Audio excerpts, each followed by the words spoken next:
স্ত্রীকে বলা হচ্ছে যে আমার স্ত্রী আমার কাছে একেবারে মায়ের সাদৃশ্য, আমি মা সাদৃশ্য স্ত্রী পেয়েছি। এ জাতীয় কথা বললে বৈবাহিক সম্পর্ক টিকবে কিনা, এটি একটি গুরুত্বপূর্ণ প্রশ্ন বলে আমি মনে করছি। এবং কোরআনুল কারীমের একটি আয়াত থেকে যদি বলতে হয়, আল্লাহ রাব্বুল আলামিন বলছেন, আল্লাযীনা ইউযাহিরুনা মিনকুম মিন নিসাইহিম মা হুন্না উম্মাহাতিহিম ইন্না উম্মাহাতুহুম ইল্লাল্লাহি ওয়ালাদনাহুম। কোরআনুল কারীমের এই আয়াতে কারীমা অনুযায়ী আল্লাহ তাআলা বলছেন যে তোমাদের স্ত্রী তোমাদের মা নয়, এবং মায়ের সাথে স্ত্রীকে সাদৃশ্য দেওয়া যাবে না। তোমাদের মা কেবল তিনি যিনি তোমাকে জন্ম দিয়েছেন, তিনি তোমার মা। অন্য কাউকে মা বলে যদি আপনি বলে থাকেন যে আমার স্ত্রী আমার মায়ের মতো, এখানে জেহারের একটা বিষয় থাকে। আরবিতে জেহারটা অত্যন্ত মারাত্মক, যেটা দিয়ে 3 তালাকও কখনো কখনো পতিত হতে পারে।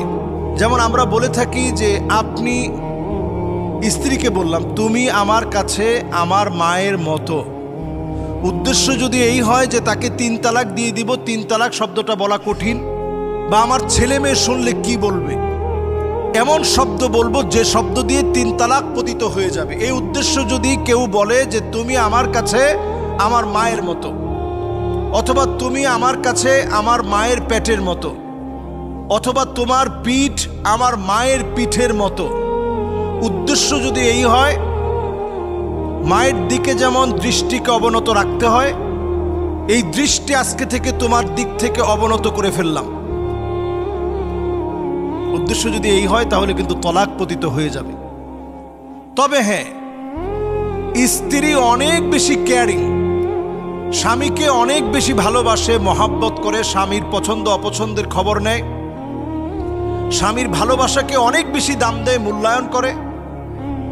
সেই স্ত্রীকে আপনি বোঝাতে গিয়ে বললেন যে আমার স্ত্রী অনেক কেয়ারিং, ঠিক যেভাবে ছোটবেলায় মা যত্ন নিত, ভালোবাসত এবং স্নেহ করত, স্ত্রী আমাকে মায়ের পরে অনেক বেশি যত্ন করে, ভালোবাসে এবং সম্মান করে। আপনি যখন এই কথা বলবেন, 2 কথার ভিতরে অনেক পার্থক্য। স্ত্রী আমার কাছে মায়ের মতো এই কথা বলা, আর এই কথা বলা যে স্ত্রী আমাকে অনেক বেশি ভালোবাসে, মায়ের মতো করে মা যেভাবে ভালোবাসতো, স্ত্রী এখনকার সময়ে বড় হওয়ার পরে অনেক ভালোবাসে, অনেক স্নেহ করে, অনেক শ্রদ্ধাও করে, সম্মানও করে। বিষয়টা অনেক বেশি আলাদা। যদি স্ত্রী মায়ের মতো এই কথা বলেন, সামাজিকভাবে এটা একটা অবক্ষয় বয়ে নিয়ে আসবে।